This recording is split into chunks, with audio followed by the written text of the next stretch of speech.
बिस्मिल्लाहिर्रहमानिर्रहीम, अस्सलाम वालेकुम। कंप्यूटर बेसिक्स का ये हमारा 19th लेक्चर है और हम बात करेंगे कंप्यूटर मेमोरी पर। मेमोरी का मतलब एक ऐसी प्लेस है जहाँ पे डेटा या इंफॉर्मेशन स्टोर है। फॉर एग्ज़ाम्पल, जिस तरह हम लोग कहते हैं कि मेरी मेमोरी में ये बात महफूज है, इससे मुराद ये हुआ कि मेमोरी का ताल्लुक स्टोरेज के साथ है। इसी तरह कंप्यूटर में जो मेमोरी है वो भी इसी काम के लिए है कि हम उसमें अपना डेटा स्टोर कर सकते हैं। अच्छा जी, कंप्यूटर में जो मेमोरी है वो 2 टाइप्स की हमारे सामने आती है यूज़र के डेटा स्टोर करने के हवाले से। एक है प्राइमरी मेमोरी, जिसको हम मेन मेमोरी भी कहते हैं या सिंपल मेमोरी भी कहा जा सकता है, और दूसरी है सेकेंडरी मेमोरी या उसे सेकेंडरी स्टोरेज कहेंगे या सिंपल स्टोरेज का नाम भी दिया जा सकता है। इसी लिहाज से अगर हम मज़ीद कैटेगराइज करें तो मेमोरी 2 तरह की है। एक होती है वोलेटाइल मेमोरी और एक है नॉन वोलेटाइल मेमोरी। सबसे पहले हम बात ये करते हैं कि वोलेटाइल मेमोरी क्या है।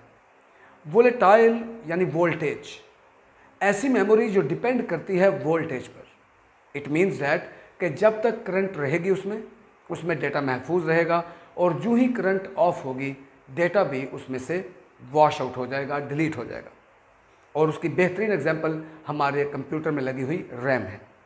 जब तक कंप्यूटर ऑन रहता है डेटा रैम के अंदर स्टोर रहेगा, और जो ही कंप्यूटर स्विच ऑफ किया जाता है तो रैम के अंदर पड़ी हुई हर चीज़, हर डेटा डिलीट हो जाता है, वॉश आउट हो जाता है। लेकिन जो नॉन वोलेटाइल मेमोरी होती है उसमें करंट पे डिपेंडेंस नहीं है। यानी फॉर एग्जांपल, अगर उसमें करंट हो या ना हो, जो चीज़ उसमें महफूज कर दी गई है वो उसमें महफूज रहेगी, परमानेंटली सेव रहेगी। इसकी बेहतरीन एग्जांपल कंप्यूटर में लगी हुई हार्ड डिस्क है, या इसके अलावा जो हमारे पास USB फ्लैश ड्राइव है वो भी इसी की एग्जांपल है। हमारे मोबाइल फ़ोन्स में जो मेमोरी कार्ड हैं वो भी इन्हीं की एग्जांपल हैं। यानी अगर हार्ड डिस्क में जब हम डेटा स्टोर कर लेते हैं तो चाहे कंप्यूटर को टर्न ऑफ भी कर दिया जाए तो जो डेटा उसमें महफूज था या महफूज किया गया था वो महफूज ही रहेगा, सेव्ड रहेगा। इसी तरीके से USB में जब हम कोई डेटा स्टोर करते हैं उसके बाद अगर हम उसे कंप्यूटर से रिमूव करते हैं तो डेटा उसके अंदर महफूज रहेगा जो हम लोगों ने सेव किया होगा। लेकिन रैम एक ऐसी मेमोरी है जिसमें डेटा वॉश आउट हो जाएगा जब करंट ऑफ होगी। इसी लेवल पर अगर देखें तो वोलेटाइल और नॉन वोलेटाइल के हवाले से हमारे सामने 2 तरह की मेमोरी आ रही है। एक है परमानेंट मेमोरी और एक है temporary memory. It means that जो वोलेटाइल मेमोरी होती है वो टेम्परेरी मेमोरी है, क्योंकि वहाँ पर डेटा परमानेंट स्टोर नहीं होता, क्योंकि जो ही करंट ऑफ हुई डेटा भी वॉश हो गया। लेकिन जो नॉन वोलेटाइल मेमोरी है वो परमानेंट मेमोरी है, यानी अगर उसमें करंट नहीं होगी, कंप्यूटर स्विच ऑफ भी होगा तो उसमें महफूज डेटा, उसमें जो डेटा सेव हो चुका है वो सेव ही रहेगा। पिछले लेक्चर्स में, आर्किटेक्चर के लेक्चर में भी हमने बात की थी मेमोरी के बारे में कि जो भी डेटा कंप्यूटर में इनपुट होता है वो भी मेमोरी से होकर CPU तक पहुंचेगा, और आफ्टर प्रोसेसिंग भी CPU डेटा मेमोरी में ही भेजेगा और वहीं से आउटपुट कन्वर्ट होगी। इसका मतलब ये हुआ कि कंप्यूटर में मेमोरी एक लाजिम जुज़ है, जिसका कॉन्सेप्ट वॉन न्यूमैन ने भी दिया था। आज के लेक्चर में हम मेमोरी और उसकी स्ट्रक्चर और किस तरीके से उसमें डेटा जाता है और किस तरीके से वहाँ से रिट्रीव होता है इस पर बात करेंगे। सबसे पहले हम मेमोरी की स्ट्रक्चर पर बात करते हैं। मेमोरी की जो स्ट्रक्चर है अगर हम इसको देखें तो it is the combination of millions of cells. इसमें बहुत से सेल्स होते हैं और इन सेल्स की कम्बिनेशन से एक मेमोरी क्रिएट की जाती है। मेमोरी के हर सेल के अंदर एक बिट स्टोर होती है। Bit mean binary digit. इंशाल्लाह नेक्स्ट लेक्चर में मैं इस पर भी बात करूंगा। और बिट से मुराद बाइनरी डिजिट है, यानी बाइनरी डिजिट का जो शॉर्टकट है वो बिट है, और वो या 1 हो सकता है या 0।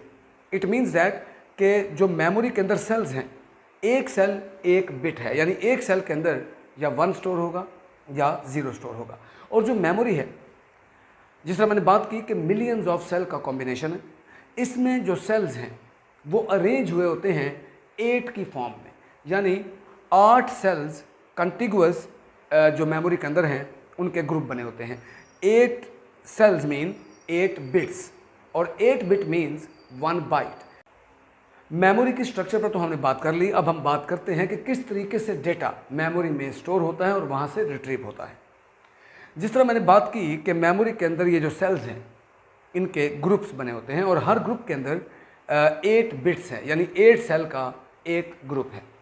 ये 8 बिट जिस तरह मैंने बात की है कि एक बाइट है, तो हर बाइट का एक यूनिक आईडी होता है, एक यूनिक नंबर है। जितने भी ये ग्रुप्स होंगे उन सब का एक नंबर होगा और उस नंबर को हम मेमोरी एड्रेस या बाइट एड्रेस कहते हैं उस डेटा का।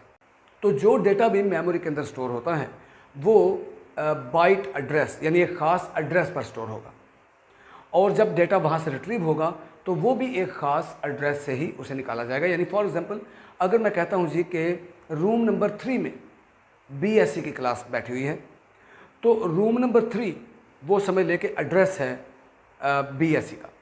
तो BSc यूँ समझ ले कि वो डेटा है और जो उनका रूम होगा वो उनका एड्रेस है। तो एक कॉलेज के अंदर या एक यूनिवर्सिटी के अंदर ये जो रूम नंबर्स होंगे वो सारे यूनिक होंगे एक फ्लोर के ऊपर। तो इट मीन्स डैट कि उन यूनिक नंबर से हम आसानी से आइडेंटिफाई कर सकेंगे कि कौन सी क्लास कहाँ पे है। इसी तरीके से मेमोरी के अंदर भी हर बाइट का एक यूनिक आईडी है, एक यूनिक एड्रेस है और उस एड्रेस के ज़रिए ही, उस एड्रेस के मुताबिक ही डेटा मेमोरी के अंदर स्टोर होगा और उसी एड्रेस के मुताबिक डेटा वहाँ से रिट्रीव होगा। तो आज के लेक्चर में हमने मेमोरी को डिफ़ाइन किया, इसकी स्ट्रक्चर पर बात की और किस तरीके से इसमें डेटा स्टोर होता है और या वहाँ से रिट्रीव होगा उसके ऊपर बात की है। इंशाल्लाह नेक्स्ट लेक्चर में हम मेमोरी की पहली टाइप रैम इस पर बात करेंगे और इसकी फर्दर जो टाइप्स हैं उन पर डिस्कस करेंगे। Thank you very much. अल्लाह हाफिज़।